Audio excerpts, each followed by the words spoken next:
I believe you are. Okay, good. Hey.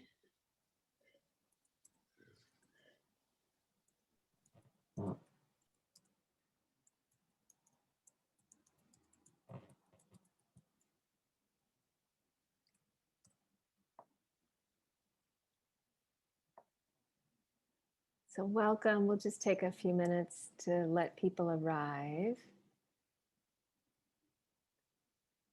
I'm Sebene, and I'm going to just share some music while we're waiting.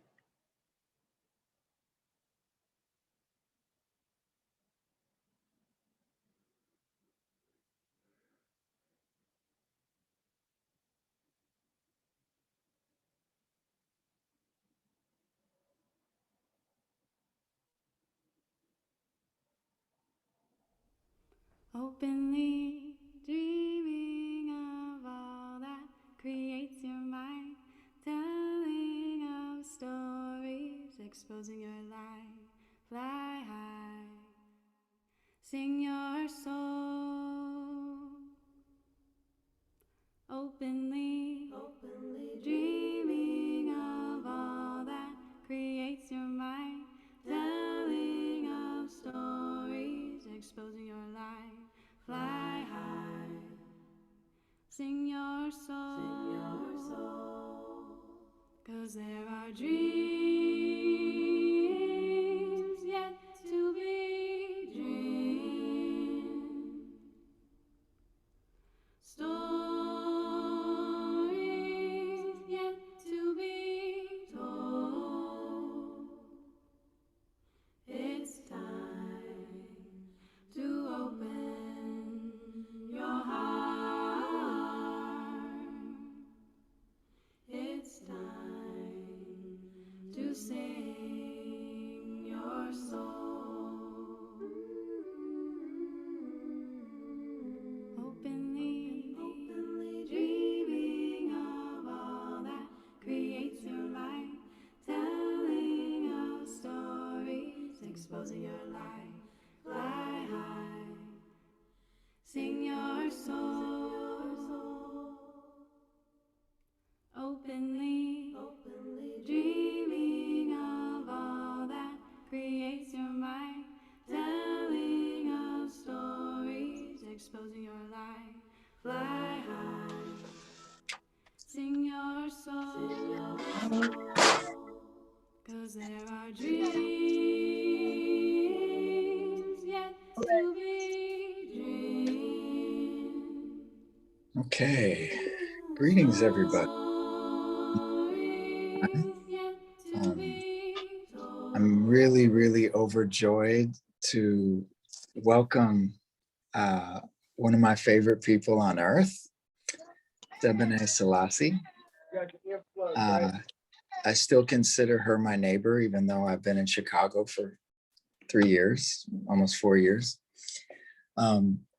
Southside Liberation Center is really honored to continue the BIPOC Wednesday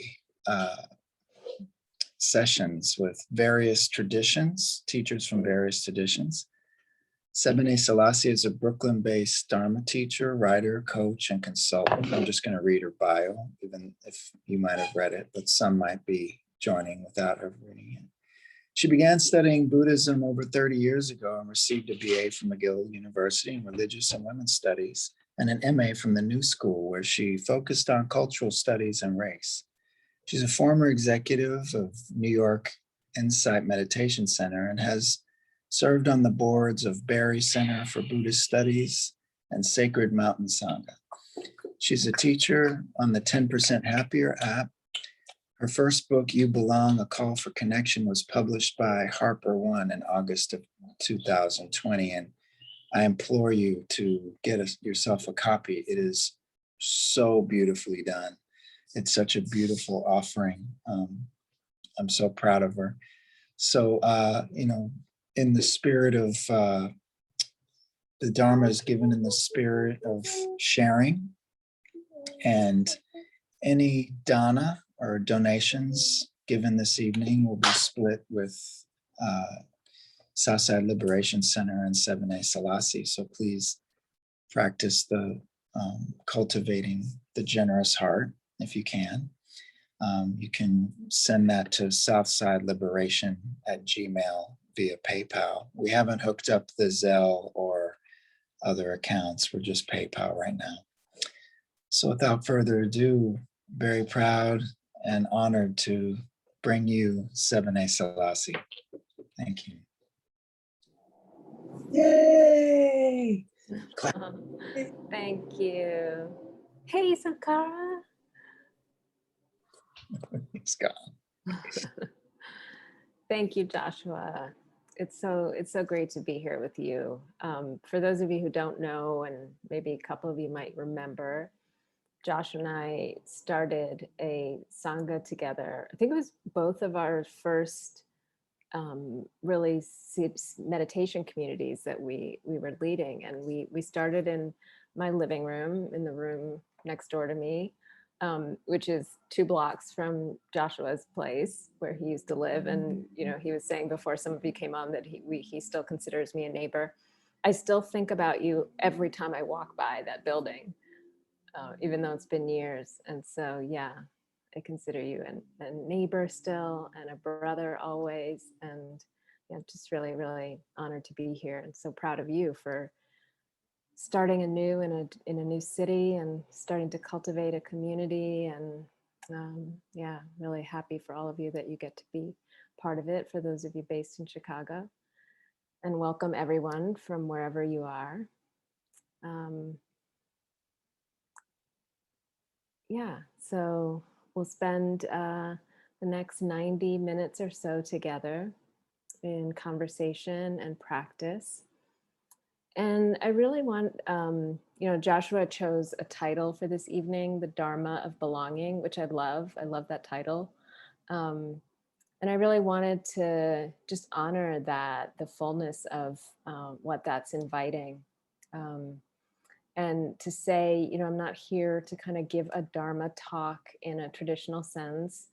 I don't really have notes that I'm working from, but I really just want to speak from the heart, and that's really what belonging is about. You know, I give a lot of formal talks, and I don't think that's what we need to do here together tonight. But just for me to really share from my experience, in particular right now, um, you know, how I'm feeling today, and for each of you to show up how you're feeling today, and this moment that is very continues to be challenging. I was texting with a friend just a half an hour ago, who's going through a very difficult divorce and custody battle, and you know, we were talking about this path being about finding some measure of ease and freedom and belonging and joy, even in the midst of challenges. And that's exactly what the Buddha was talking about. Whatever tradition you're coming from, really practices and offerings that help us navigate the fact that there is pain in life, and there are going to be difficulties. And this moment collectively is a very intense moment of difficulty. But that doesn't mean that we abandon our capacity for joy and for freedom. And when I talk about belonging, I'm really using it as a synonym for those things. You know, belonging to me really speaks to our capacity to know that right here, right now, in this body, in this moment, we can touch into that freedom. We can touch into that joy. So that's what I'd like to explore with you tonight. And I'll start with a few honorings or rememberings that I like to begin with every time I teach or gather. And then we'll do a practice. I'll lead a guided meditation.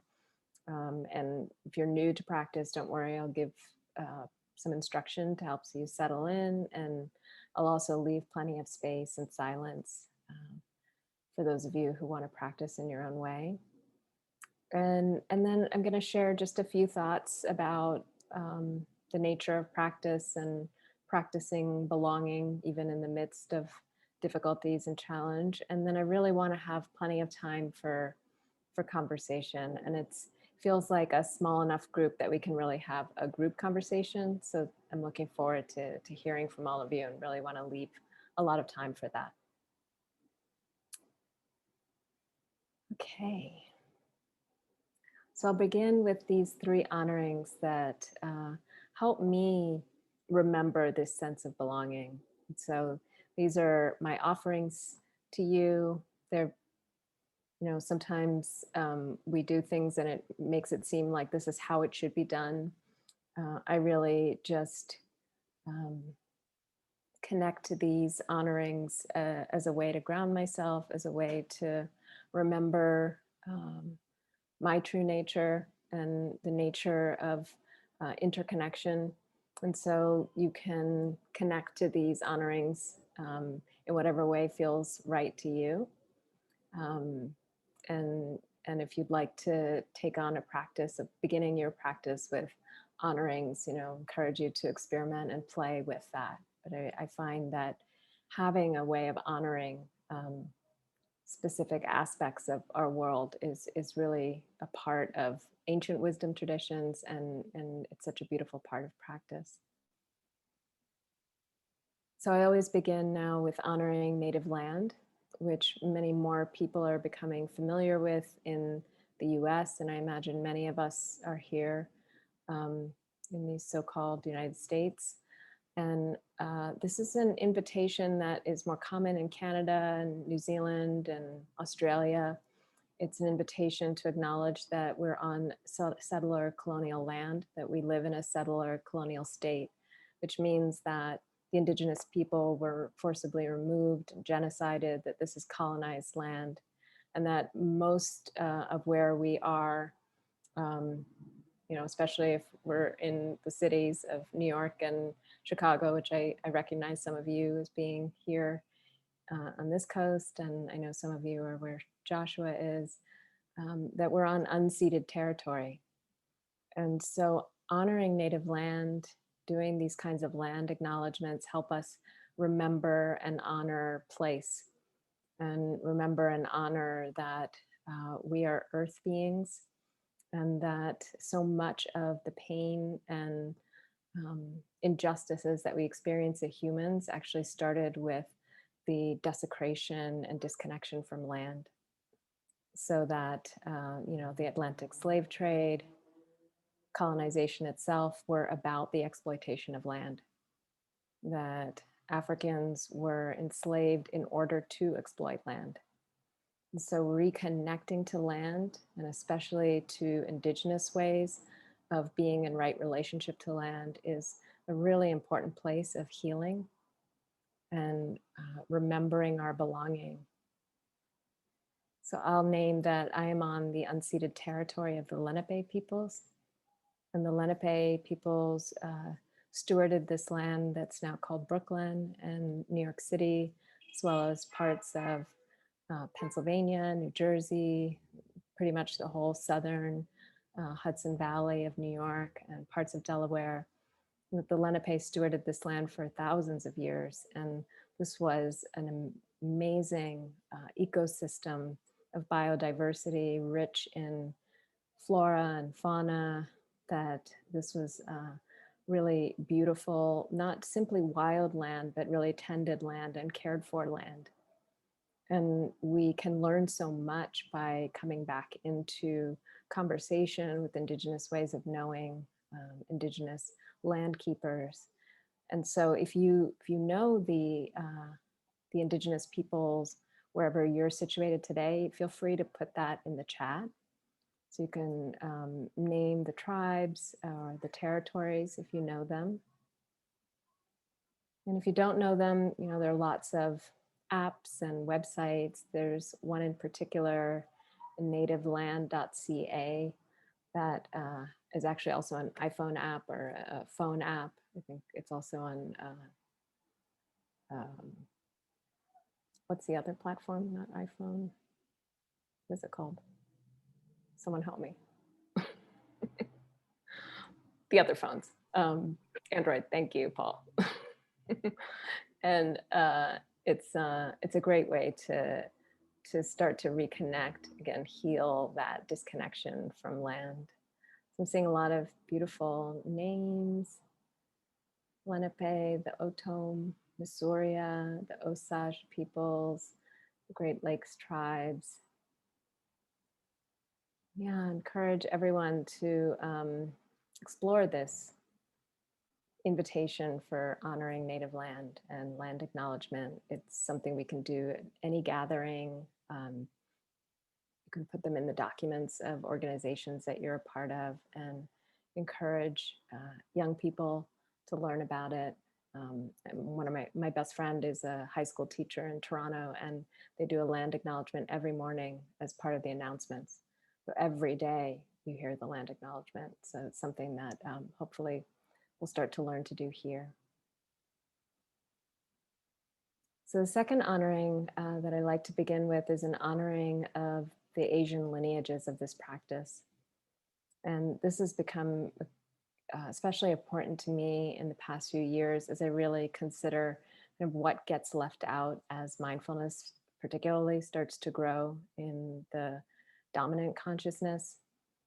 You know, it can seem like it's only a practice that is concerned with neuroscience and evidence-based research, and we can really lose the connection with the fact that these are ancient wisdom traditions. And that might not be true for us as a group of people of color, might have more connection and more understanding of that ancient roots.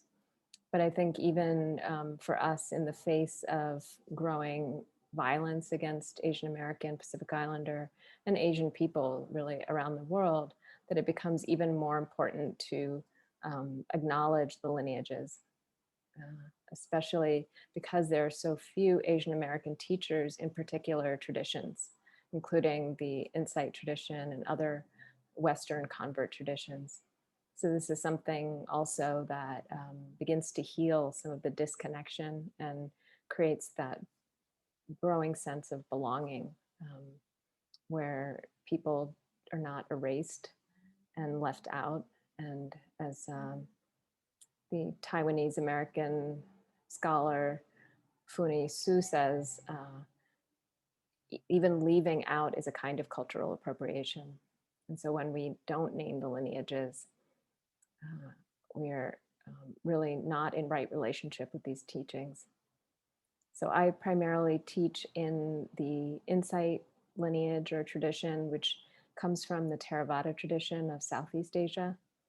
And my teachers' teachers primarily come from the forest Thai tradition or the Thai forest tradition, and primarily from the teachings of Ajahn Chah, who's a great Thai forest master. And so just paying deep respect and honor to my teachers and to their teacher, and the, as they say in Zen, warm hand to warm hand that pass these teachings down so that we can share in them today.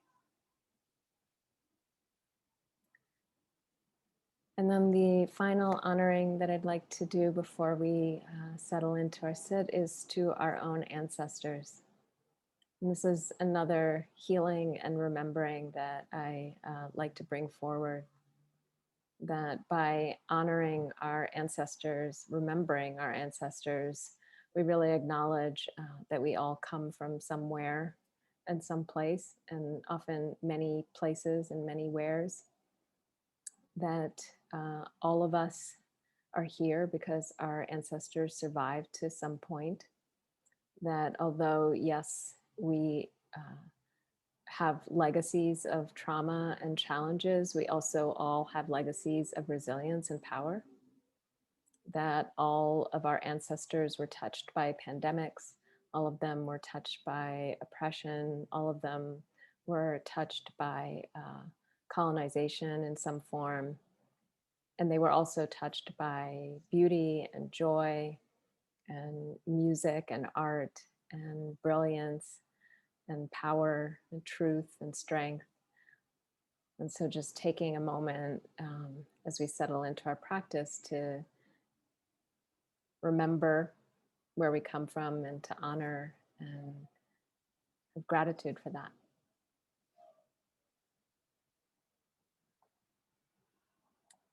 Okay. So inviting you to find a comfortable position. We're going to sit for about 30 minutes. And sit is just a metaphor. I encourage you to find whatever position feels comfortable. So I do a lot of my practice lying down, and really invite you to find a way to position the body that feels really supportive in this moment. So letting go, particularly of any idea of how your posture should be. You know, we all have sort of these ideas of what meditation should look like, because primarily we see images of people who are super flexible or super, upright, and that doesn't necessarily work for everybody. So take a moment to find whatever feels supportive, really grounded and connected for you. And I'm just going to take a minute to close this window because it might help with the sound, because there's a lot of traffic outside tonight. Hold on.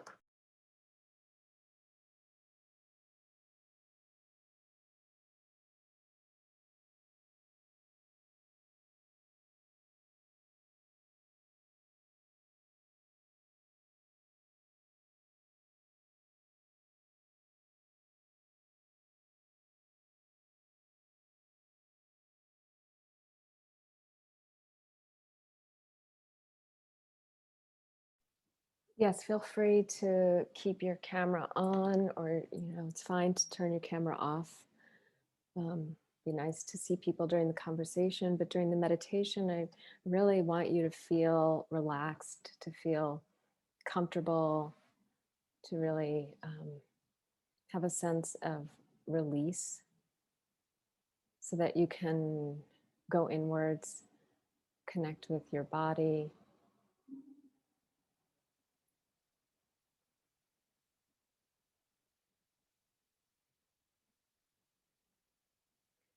And while again, you don't need to sit up straight in a particular way or have your body positioned to look a particular way, I do want to invite you to feel a sense of groundedness and a sense of openness.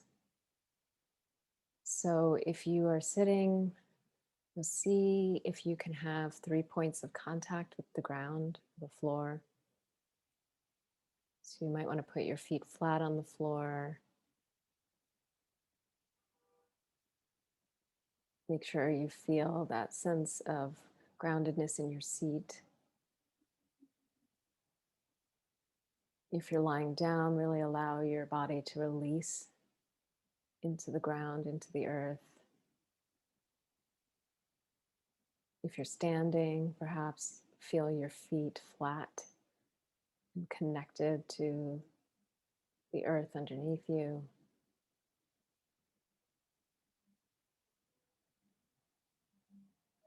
So that we begin from that sense of groundedness, that truth that we are earthly beings, that we are part of this earth, we're not separate from it, that Gaia is one living system and we each play our role in their existence.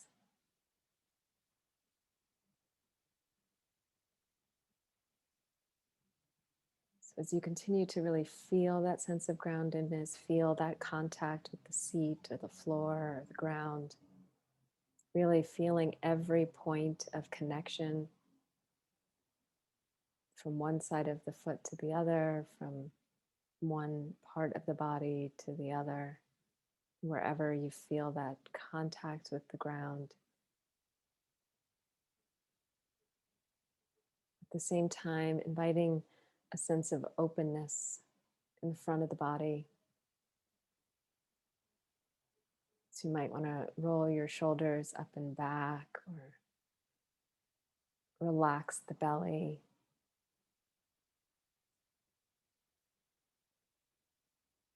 Knowing that you have a sense of safety here in the group, really allowing the front of the body to soften.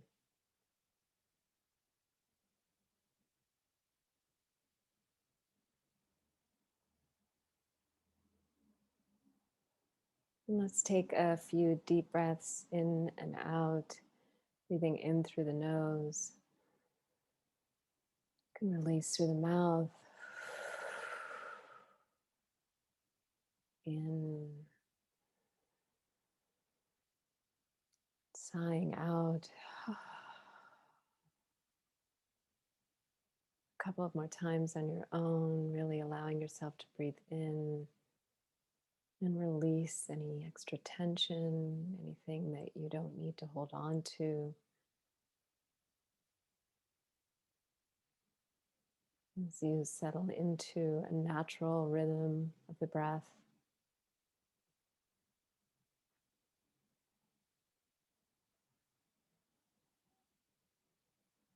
And you can have your eyes open or closed, just relaxing the gaze, softening the eyes, softening the jaw, softening the other muscles of the face.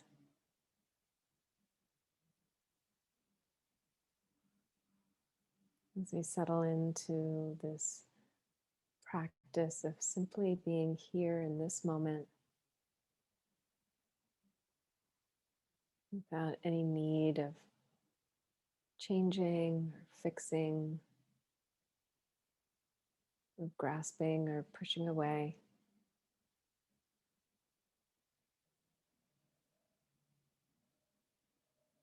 Letting go of the doing of our day.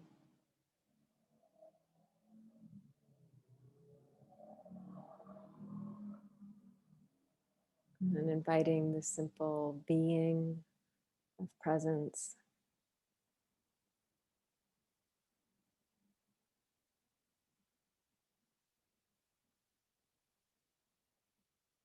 And we'll do this by settling our awareness on the body.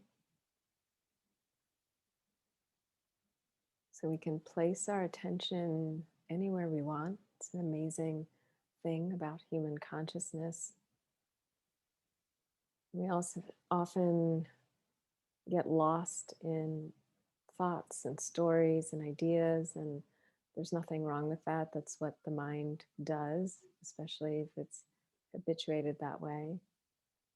But in this practice, we're cultivating a capacity to actually rest our awareness where we want to. And the body is a great place to train that, because the body is always in the present moment.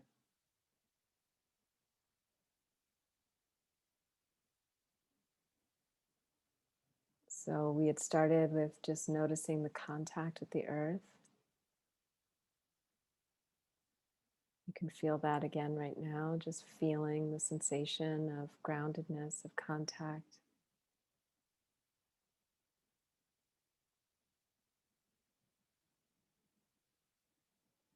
We can also widen our awareness and just notice any sensations in the body. Wherever the body has sensations that you can be aware of, whether they're strong or subtle, just notice what you feel right now.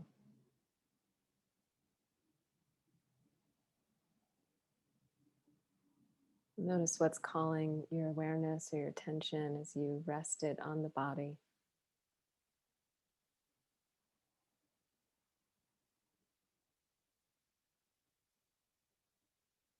Not needing to make anything in particular happen, just allowing this natural capacity for awareness to show up when we call on it.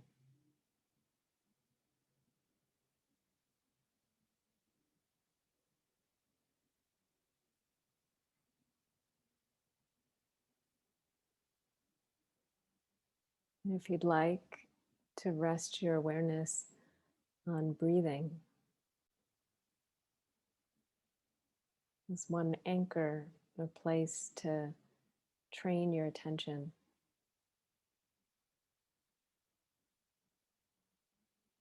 So wherever you notice the breath entering and leaving the body as a felt sense, so not just thinking about the breath, but really feeling the breath, perhaps feeling the breath in the belly, rising and falling, or feeling the breath at the nostrils.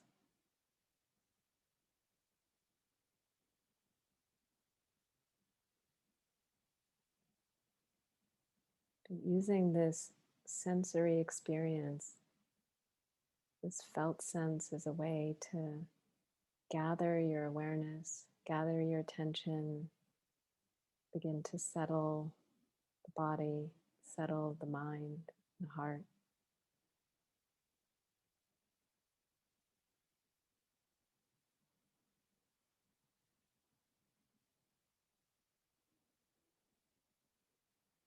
And when the mind gets lost in thought, and we start telling stories or planning, evaluating, thinking about the past or the future, this is not a problem. It's not a mistake. It's not an invitation to get frustrated or upset with yourself. It is an invitation to return your awareness to the breath of the body.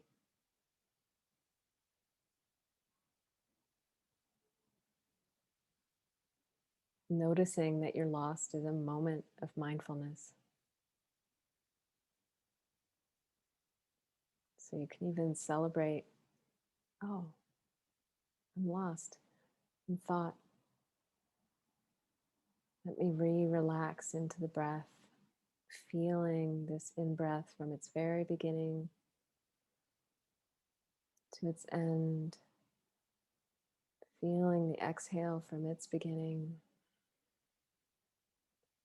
to its end, really becoming intimate with the sensations of breathing, the sensations of the body.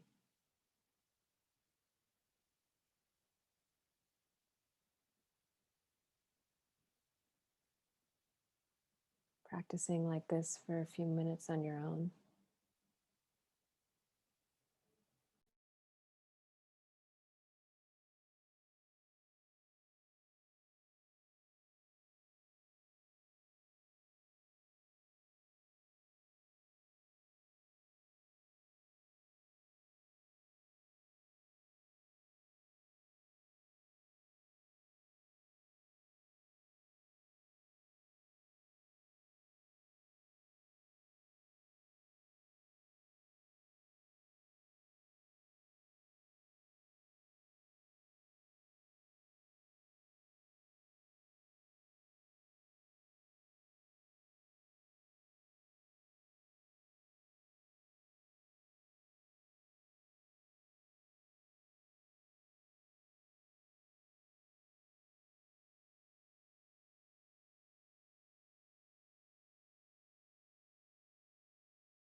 If you'd like, you can use inquiries to help yourself settle. If the mind is busy, you can ask what's happening right now, really allowing yourself to feel the body, to notice sensation, to really rest your awareness in this felt sense of your experience. What's happening right now? Really being curious, intimate, connected.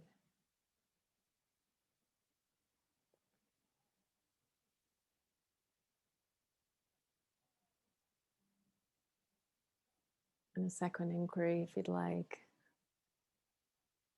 can I allow this? So if what's happening feels uncomfortable, agitating, difficult,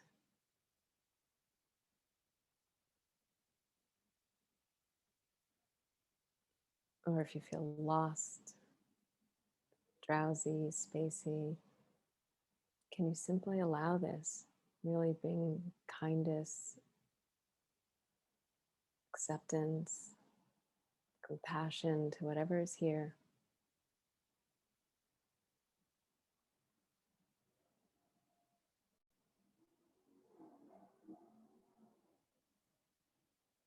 If there is busyness or agitation, perhaps really allowing the exhale to bring some relaxation to the body. If there's sleepiness or drowsiness, allowing the inhale to bring some energy, vitality to the body. Allowing a deep inhale and exhale to be part of your process whenever you need to release or energize.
Noticing any tendency to try and get somewhere else, to make something particular happen, some idea of what your practice should feel or be like. Seeing if you can release any grasping, craving around that, and simply release into this moment, this breath.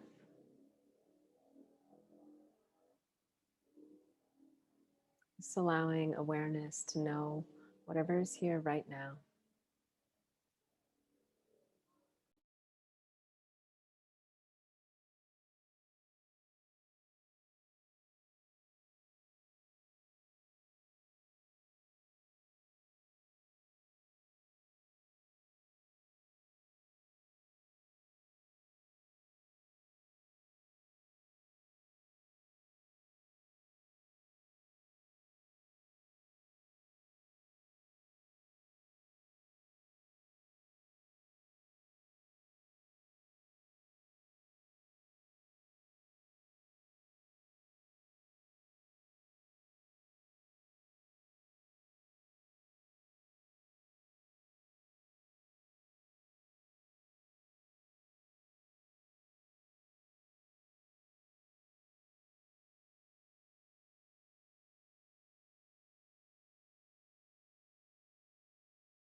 In this practice, we are cultivating this capacity to know what's happening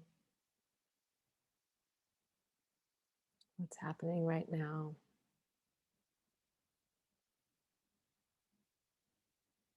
And to be in right relationship to it. Can I allow this? To not be fighting or struggling with our experience, but to be available for an appropriate response.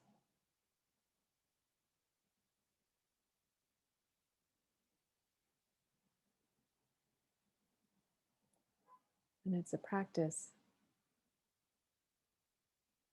So our lives keep us distracted and preoccupied. And so we come to this simple awareness as a way to cultivate this capacity to just be here in simplicity with this breath. And then this one.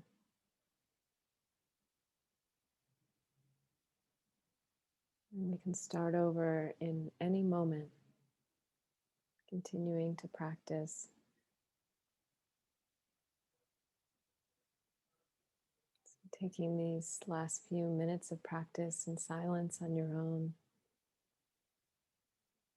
just noticing what's here and allowing it.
Thank you for your practice, everyone. Please feel free to stretch and move around. I want to point out that the bell that I'm using is a bell that Joshua gave me about 10 years ago. I think these belong to his mom. So very, very special. They're the only bells I use actually for practice here. So thank you, Joshua.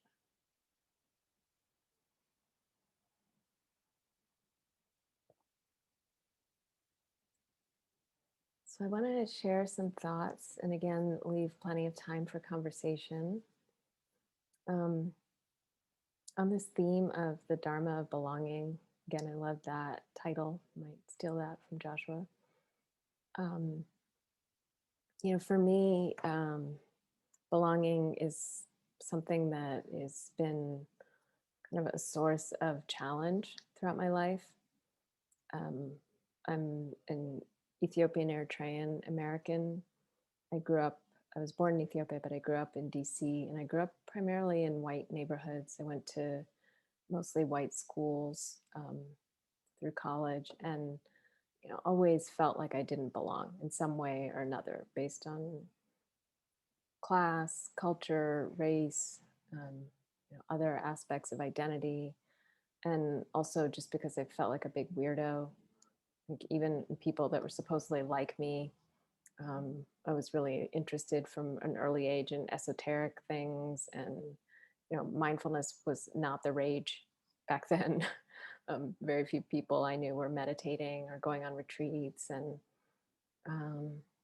yeah, so belonging kind of became a central theme in my life. And one of the things that I've really had to come to terms with is the paradoxes of belonging. And I think it's because we all have to eventually come to terms with the paradoxes of life. And if we haven't figured that out by a certain age, good luck, because there are a lot of paradoxes. And to me, one of the central paradoxes about belonging and about just kind of the nature of reality is something in Buddhism that's called the paradox of the two truths, the absolute truth and the relative truth.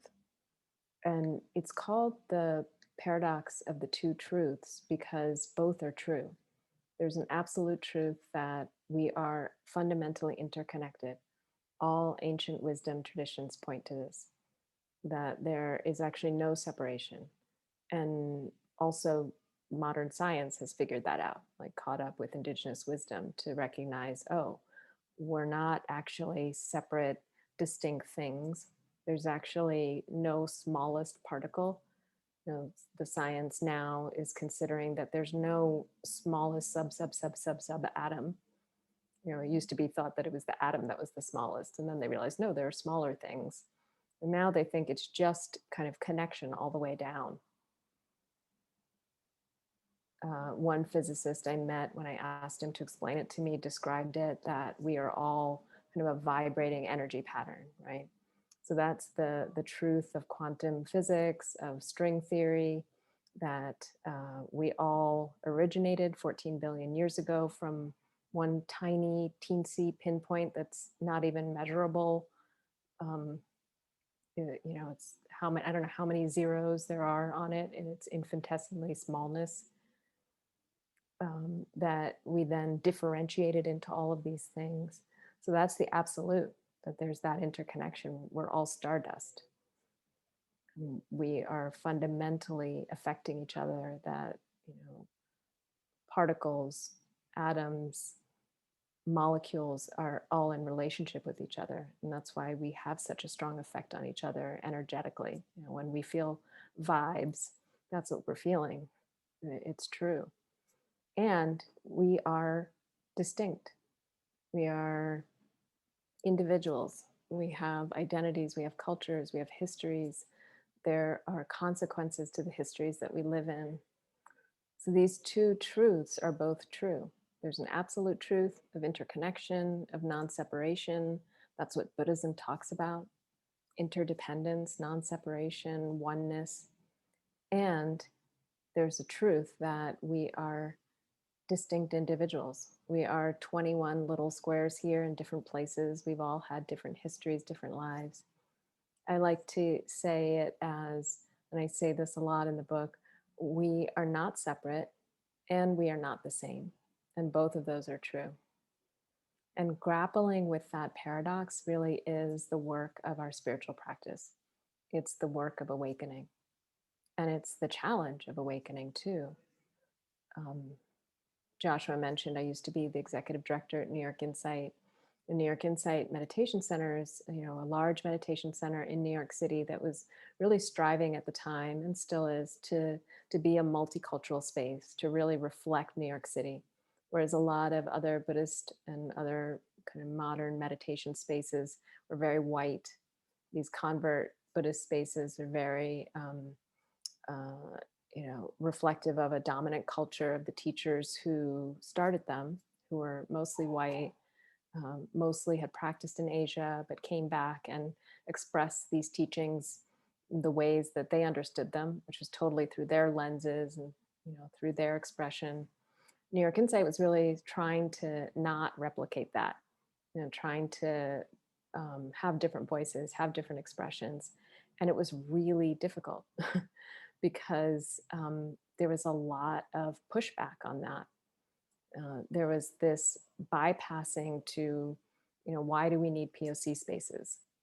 Or why do we need the Dharma expressed in this way? We've always expressed it in this way. And by always, they meant the last 30 years that they were expressing it.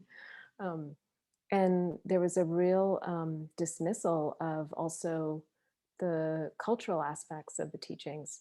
There was sort of a leaving out of devotional practices, of chanting, of ritual. There was a real secularization of the teachings. So sometimes we can kind of bypass to, we are not separate. We don't need to have all these different expressions. We don't need to have special spaces. We don't need to have an LGBTQI group. We don't need to have a POC group. That can be a clinging to the absolute truth. And there can also be a clinging to the relative truth. I noticed that in myself, that there can be a tendency to want to have all the things figured out about our issues, about our challenges, to kind of have all the injustices solved before I can rest in the truth of interconnection. That it's almost like I don't want to have to admit that the absolute is also true, because there's so much to do in the relative, there's so much to process in the relative, there's so much to alleviate in the relative. The work is never done. And so often I find people of color, people who work in social justice, people who are really on the front lines of social change work, that we can cling to the relative truth and deny ourselves some of the healing and the rest and respite that comes in the fact that we are not separate. It also means that we have to let down our defenses and make a connection with those who we disagree with and those who really challenge us. I heard recently for the first time this song that some of you might know already. It's a gospel classic by Shirley Caesar, and there's a rendition of it, cover by Resistance Revival Chorus. It's called This Joy. And the lyrics say, this joy that I have, the world didn't give it to me, and the world can't take it away. And the song goes through all of these things: joy, strength, love, pride, that the world didn't give those to me. Those are inside of me. They are the truth of that absolute interconnection. But I know for me, sometimes I feel like I can't feel joy until all of these other things in the world are taken care of. That my happiness and my joy depend on these outside circumstances changing. And, that's another paradox of practice, actually, is that we will continue to feel heartbreak or, grief and a deep sense of loss that we will have to mourn. And we still can have our joy. We can still experience freedom. There's this sense of, I was leading a group the other night for an Eritrean community. I'm half Eritrean, as I said. And there were a lot of young folks talking about feeling a sense of survivor's guilt, or diaspora guilt. There's a war raging in the Horn of Africa right now, on the border of Eritrea and Ethiopia, and there's a lot of grief for those of us who feel helpless, that we can't help, that there's nothing we can do. And so some of us, it's like we deny ourselves that sense of freedom and peace because of all the horrors. There's a sense of survivors or um, freedom guilt, that we kind of cling to the relative and all of the challenges that come in the relative, although the relative is not only challenges, it's also our brilliance and our uniqueness and our diversity. But we can cling to the challenges of the relative and not feel the truth of the absolute. So I'll just say a few more words and then really want to hear from all of you. But, for me, this practice, and by this practice, I don't only mean meditation. I mean, really the fullness of these teachings really have given me tools and ways of navigating these paradoxes. There's such a richness of teachings, so it's hard to kind of sum up all of what helps one grapple with the heaviness of this moment in time and the paradoxes in this moment. But I'll just offer two that I think his name is Edward Kanzi. He's a scholar, a Buddhist scholar. I think he's dead now, but he went through all the teachings and he identified the two teachings that are kind of the most repeated, the most recommended by the Buddha, purportedly, in the classical texts. And I thought they were really interesting. I thought they would be like mindfulness and maybe like the breath practice and impermanence, like things that we hear about a lot. But they were two practices that are very profound and kind of make sense. So the first one is called Maranasati, and sati is the word that we translated as mindfulness. So it means awareness, remembering, and Maranasati is the remembering or recollection of death. And it's a formal practice. It's part of the mindfulness practices. So just like mindfulness of breath, there are mindfulness of the four elements. There are mindfulness of emotions, mindfulness of thoughts. We can be mindful of anything. And so this is a practice that encourages us to be mindful of death, the fact that we all die. And it's a very intense practice in the classical teachings. It's actually encourages people to go to charnel grounds where bodies are being burned. And so sometimes here people go to cemeteries to practice it, but we don't have to do that. We can right now, especially, just open the newspaper every day, right? Or see the changes around us in our communities, and also witness the deaths that are broadcast at us, especially being part of POC and particularly Black communities. And it's a practice that kind of, I think, challenges the way death is almost used as like a weapon towards us now. It can re-traumatize us because of the way that it's used in terms of its shock value. But this practice actually allows us to connect to death as just a natural part of life. And everything in this culture goes against that, right? This is a culture of like youth forever. Nobody's supposed to age. Nobody's ever supposed to get old. And when they get old, we like send them away somewhere else so we don't have to look at them anymore, and into nursing homes, or, they disappear from popular media and culture, and youth is glorified as the only thing.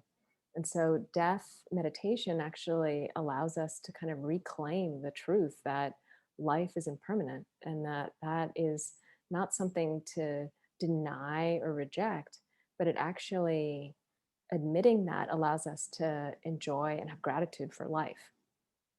Like, it's kind of like a switcheroo practice, is when I acknowledge, and one of the recollections we do every day is that I am of the nature to grow old, I'm the nature to get ill, I'm the nature to die. This is, nobody gets out of that. The one thing every single human being has in common is that we will die. We will all have radically different experiences, but all of us will die. And so it becomes a way to really reclaim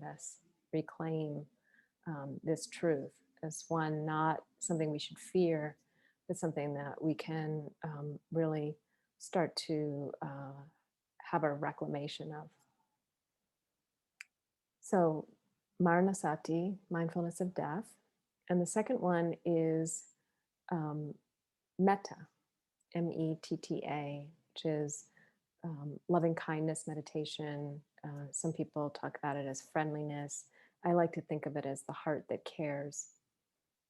That this is a practice that we can bring to anything. And actually, it is always co-arises with mindfulness. So when we are truly mindful, when we really bring our awareness to something, it is a natural response that the caring heart will open. And that's a lot of what we're cultivating, actually. So those questions, what's happening right now with curiosity, that's the mindfulness. Can I allow it? That's the caring heart. That's the metta.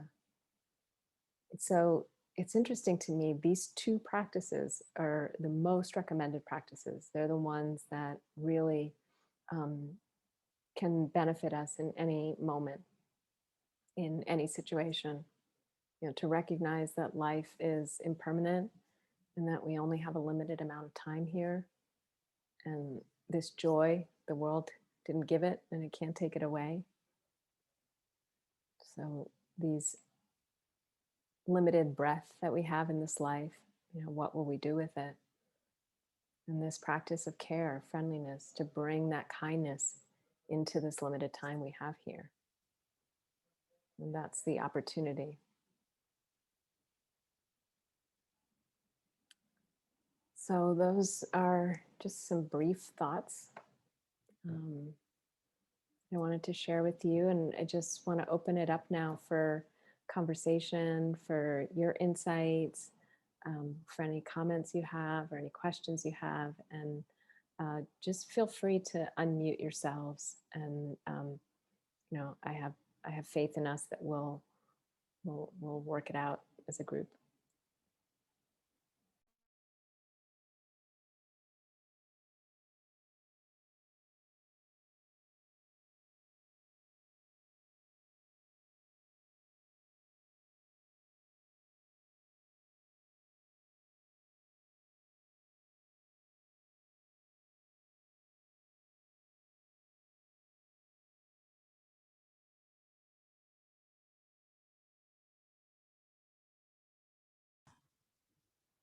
Hi, Sabine. Is that how you pronounce your name? Sabine? It's Sebene. And how do I pronounce your name? Sebene. Okay. Tiara, like the crown. Tiara. Nice to meet you, Tiara. Yeah.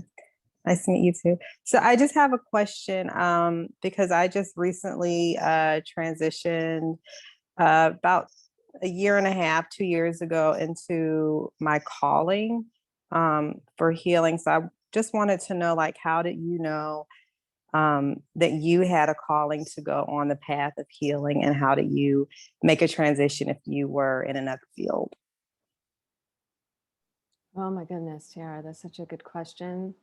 And congratulations to you. Can I ask what kind of healing you're doing? Working with the chakras and Okay. yoga. Mhm. Wow. Yeah, I had no plan in the sense that it still surprises me that I do this full time, not because I don't think I should be or didn't want to, but I don't feel like I had like a clear path set out. I didn't know what I would be doing, and it just kind of unfolded in front of me. And having said that, it sounds like it was kind of just magical, which it was in some ways, but I was always kind of supporting myself in different ways until now. Now I'm a full-time teacher and writer. But even until 5 years ago, I was doing various things. So I worked for about 20 years in social justice and social change work, mostly working with children and youth, both in New York and San Francisco, and also internationally. I worked in refugee camps. Sorry, I got kicked out. Oh, okay. But I rejoined. Yeah. So I was saying that I've worked, I worked for about 20 years in nonprofit, mostly with children and youth. And I was always practicing on the side and volunteering. So I was a volunteer at New York Insight for many years before I started working there part-time. And then I started working there full-time. And then I became the executive director. And then I started teaching while I was working there. And then I started, teaching a little bit more, but also grant writing and doing consulting work on the side. So it was always kind of, in places of transition. And even now, I don't know, where transition will take me. I really love what I'm doing now, but I imagine I won't be doing exactly this forever because I continue to change and evolve. One thing that I often ask myself and has been a really guiding force for me is if I didn't have to worry about anything, if I didn't have to worry about resources, if I didn't have to worry about the opinions of my family, if I didn't have to worry about, what I felt other people think I should be doing, what would I be doing? And I ask myself that question a couple of times a year, just to get in alignment with, what my true aspirations are. And that doesn't mean that now I'm doing them, I have to say, but it didn't mean that I was always doing them. But I had that as kind of, as my steering, like my guiding star in a way. I don't know if that's helpful at all, but that's kind of. No, I can completely agree with what you're saying because I used to work at nonprofit when I used to live in Chicago, and it was for helping kids, and I was in accounting, and it wasn't a field that I was fulfilled in as far as accounting, but I did love helping people. So that was one of the questions that I asked myself, like, what would I be doing? Like if I didn't have to worry about money, like what is something that I actually enjoyed doing? And it just came to me like it was just helping people. And I didn't know exactly how I would help them, but it was just something that called to me that said, okay, like you like to help people. Like growing up, I used to like playing nurse to my family members and, helping them when they were sick. And it was just something that just came natural to me. So, so I just followed that and just asked myself that question, like, okay, what is it that you really want to do, or like how can you help other people? Yeah, I completely agree. I understand. Such an important question. And another thing that I've really didn't come into my consciousness until about 5 years ago is just because you're good at something, it doesn't mean you're supposed to do it. And there can be a real sometimes it could be when you're there can things be you're bad at. Sometimes there's a real satisfaction from being good at something and getting, positive feedback and support, but you have to go a little deeper to understand what's your true calling and what's your true purpose. And you might not be very good at that yet. It's something that you're called here to work on. Yes, pretty much. Exactly. Yeah. Thanks, Tiara. Thanks. Hi, I had a quick question. Can you hear me? Yeah, go ahead. Oh, okay, great. Hi, Sebene. I used to sit at New York Insight oh so long ago, probably while you were still there. So it's nice to see you again. I love your book, by the way. Oh, thank you. Yeah, absolutely. So during this period of the pandemic, I have been realizing that joy is closer to my natural state. And that's something that you had mentioned a couple of times. And I was just wondering, I've been really struggling to keep my heart open, especially, with everything that's happening in the news and, in this country and a lot, like all of this turmoil. And I find myself, just like internalizing this anger and this rage that I have, and then finding it really difficult to engage with some people, because I'm just so frustrated. And I'm just wondering if you had any words of wisdom on, the best way to, incite joy and just, keep the heart open even during this time. Yeah, that's a really real question. Is it Karina? Kareen. Kareen, okay. Thank you, Kareen. Yeah, a couple of things. I've been wondering about this idea of keeping the heart open because, the heart like pumps. It's not always open. And I've been really working with this idea of the heart that cares. And so, yeah, I'm cultivating a heart that is available to care, but it doesn't mean that I keep it open for everything, especially right now. And joy is a tricky one because I like I started in a Zen tradition, and my teacher's teacher, Charlotte Joko Beck, she said, joy is whatever is happening minus our opinion of it. And she made a distinction between joy and happiness. She said happiness has an opposite, unhappiness. So we can have happiness or unhappiness, we can like things or dislike things, and that's different than joy. Joy is more, it's not like, she's not speaking of joy in this exuberant sense. She's speaking of joy more in the kind of way I've been talking about it, as like related to freedom and related to not needing things to be a certain way for me to be okay. And so for me, joy can also include heartbreak, and joy can also include rage. Because it really is this capacity to allow for all of life's experience. And, it's a little bit different than the joy that is sold to us, through capitalism and through consumer culture. So that's one part of it for me, is sort of the heart that cares, but is also capable of boundaries. And a joy that allows for all of experience, doesn't have to be happy all the time. And then the other thing is like boundaries. Like I am super boundaried around social media, news, people who just really can't get out of toxic loops. The bad news culture, because there's no good news like reported pretty much. And really just that's on me to kind of mitigate, how many articles do I need to read to be informed about something? And what action do I want to take if I feel moved to? So I pretty much know what's going on in India now. I've read multiple articles. I've read some scientific articles. I've read some news articles. Reading more articles about what's happening right now there is not going to help India. So do I want to take action? Do I want to reach out to friends who might be part of networks of reliable ways that I can support or participate? Do I want to do practices and rituals offering my energies and support? But like reading the next disaster article is probably not going to be part of that plan for me. Thank you. Yeah, thank you.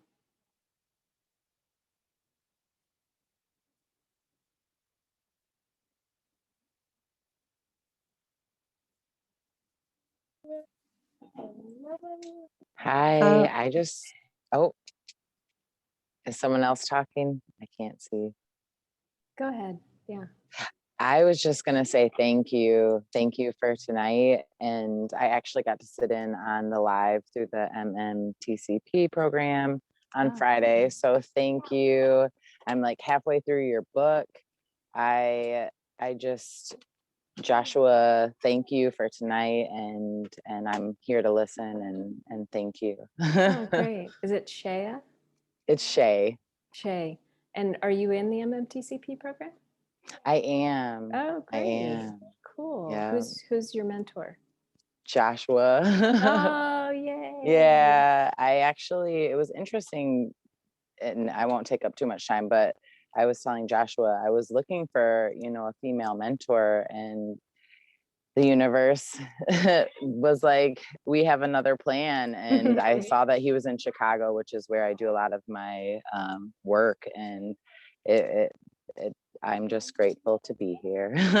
Great. Nice to meet you, Shay. Yeah. Yeah, So for thank those of you. you who don't know, MMTCP is the Mindfulness Meditation Teacher Training Program, Teacher Training Certificate Program, Certification Program, something like that. And it's a 2-year program, and it's really fabulous, actually. It's a really immersive and very powerful program. So Shay will be a teacher at the end of it.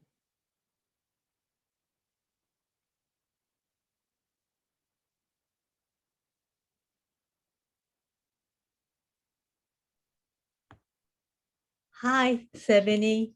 Hi, Mayumi. Yes, I'm Mayumi. Hi, everyone, and thank you, Joshua, for the invitation. I have a practice mainly of Zen Buddhism or Zen meditation for over 20 years. And a couple of years ago, I came to conclusion I was clinging to my teacher, and because I really love the small Sangha, and I stepped out of it, and I really detached myself from my idea of she had to be my teacher. That also had to do with my involvement with New York Insight POC group and other BIPOC, now the BIPOC groups. And now I end up practicing them with another place. But, it's, Zen is a little bit too macho sometimes. Like there are so many things you have to. And I really love the approach of resting practice. And I have a lot of physical conditions. So just opening up what are really the practice of helps me. And the question I wanted to ask here is, in your practice and the development of practice, how important were you and how did you decide who your main teacher is? Like, how does that develop, or what is your take on, like now we have so many options to communicate with different teachers, right? And but I think it's quite important. It's not because I believe in that Tibetan thing of one dedicated teacher to devote and do everything, but I'm quite confused yet, and I'm looking for a BIPOC teacher, hopefully some kind of multicultural experience. I'm an immigrant here, and I've lived in a couple of countries. So that's my question. Yeah, great question, Mayumi.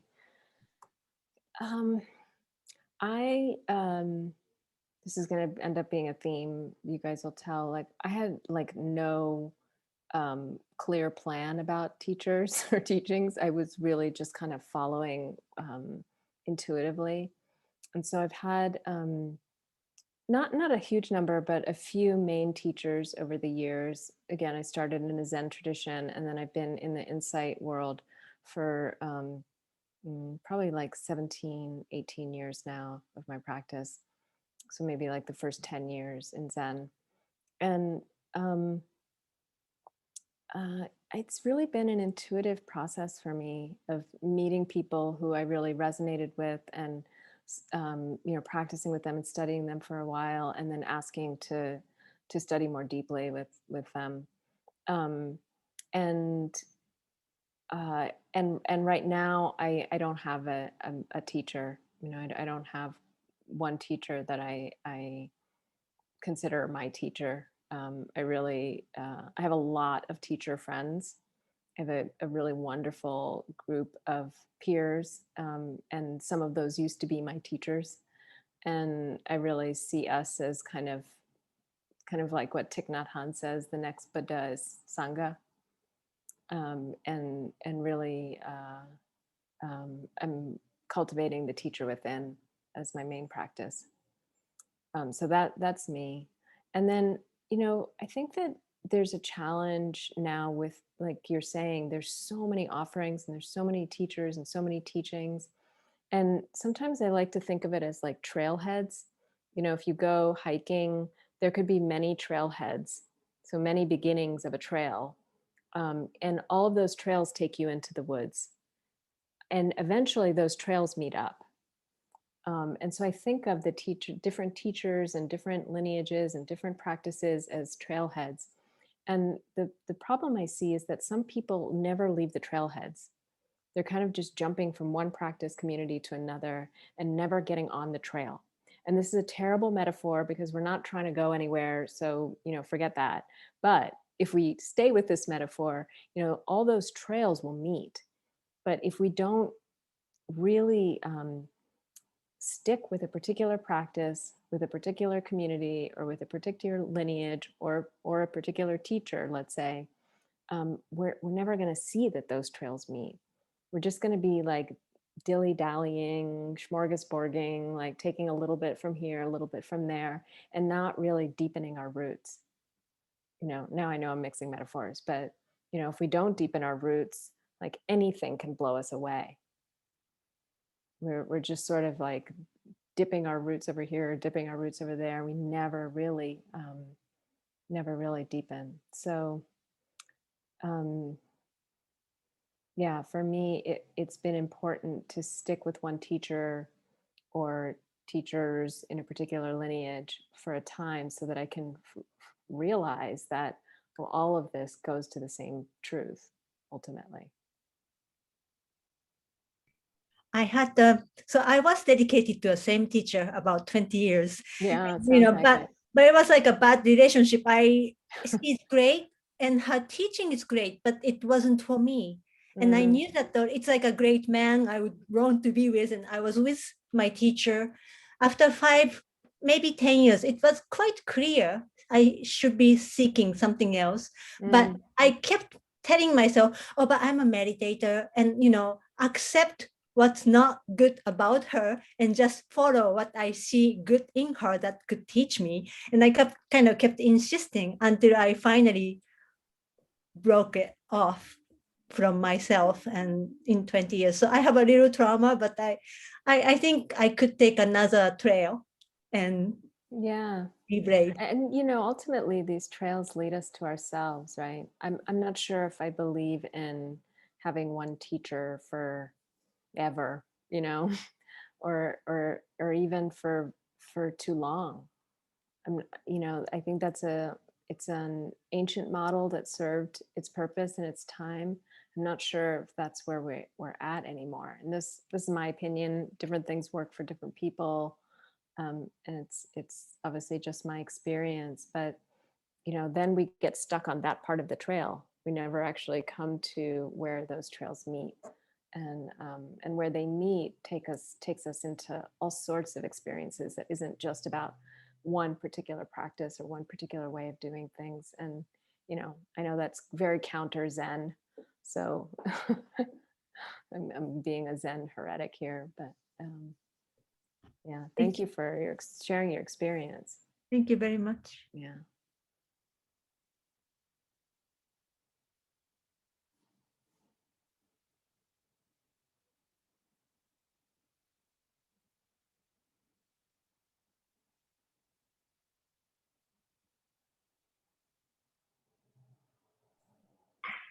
Well, I would just like to say hello. Unfortunately, I missed all of the lecture.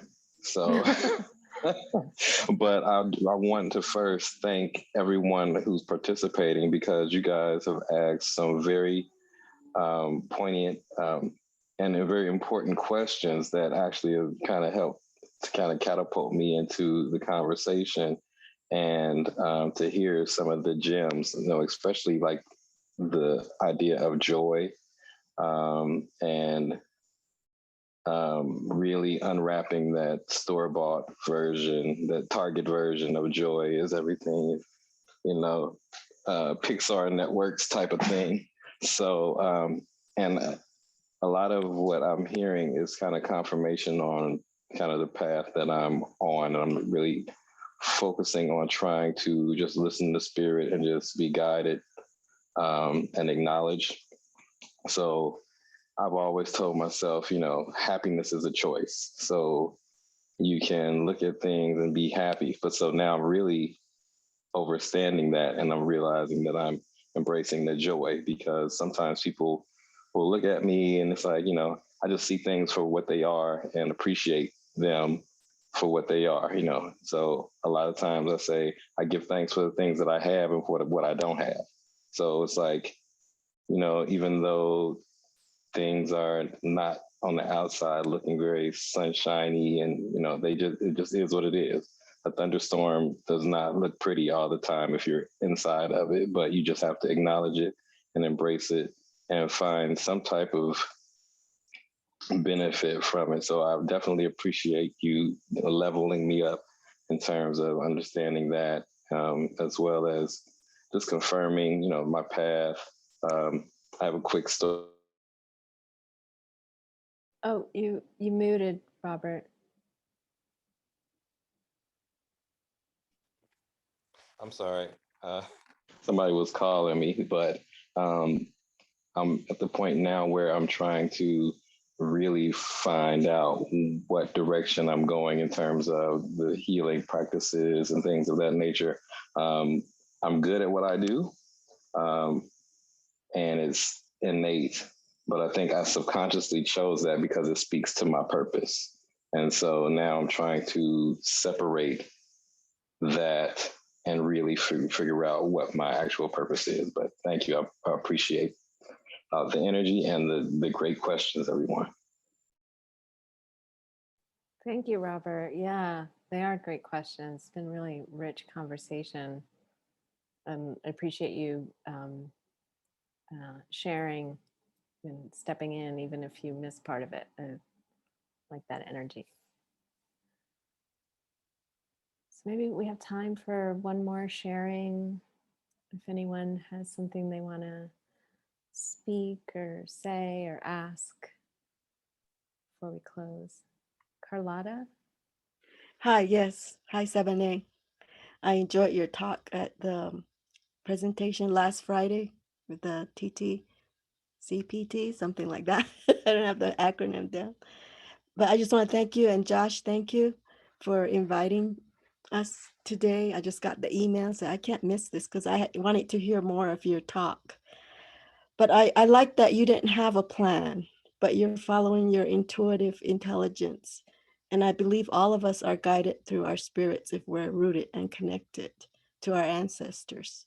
It's just a matter of, for me, connecting with like minds that validate that the journey you're on is the one you're supposed to be on. And it's great to be part of this group with the BIPOC, because so many times I've been in groups where I'm the only person of color. And you're just like, I wonder if everybody's getting what I'm trying to say. So I like that we have this common place for connection. And that ultimately, I think there's commonalities from ancient to ancient. And because of their power, and we're listening and our hearts are open, we can be on that journey and we're on the right path. And I feel real good that I'm on the right path now. So thank you very much. And I look forward to reading your book. That's thank you in my language. Oh, thank you, Carlotta. Yeah, it's a beautiful place to end. There's a very famous teaching from the Buddha Dharma. The story is that the Buddha's cousin asked him if spiritual friendship was half of the holy life. And I love the response as it's recorded, because the Buddha he didn't just say no, he said, no, don't say that, Ananda. Spiritual friendship is not half of the holy life, it's the whole of holy life. And there's such a like profound power in that, to say that community really is everything. So again, the response earlier that the next Buddha is Sangha, the next awakened being will be all of us, will be community. And so really encouraging you to stay connected and to support each other, and to thank Joshua for cultivating community and connection and inviting me in. And just ending with a quick dedication of merit, just to offer that when we come together like this, whether it's on Zoom or in person, like we're creating goodness in the world. We've all spoken beautiful truths tonight, and we've practiced together, and that creates that energy field that we were talking about earlier. It beautifies it, it purifies it, and that creates what's called merit. And so we dedicate merit. We recognize it, we acknowledge it for what it is, and then we offer it up so that it's not just for us, but it's for the benefit of all beings everywhere without exception. So taking a moment just to honor our merit, to really respect it, to enjoy it, and to wish that it brings freedom and joy and belonging to all beings. May all beings be free.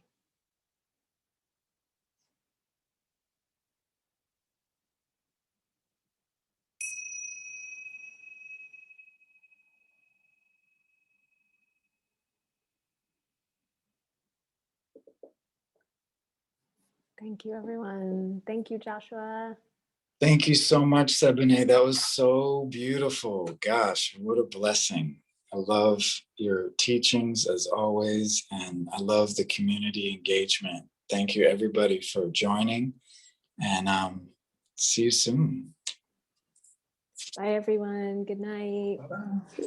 Thank you. Thank Well, you. good night. Read the book. Read the book. Thank you. Please read the book. Yeah. Bye-bye, y'all.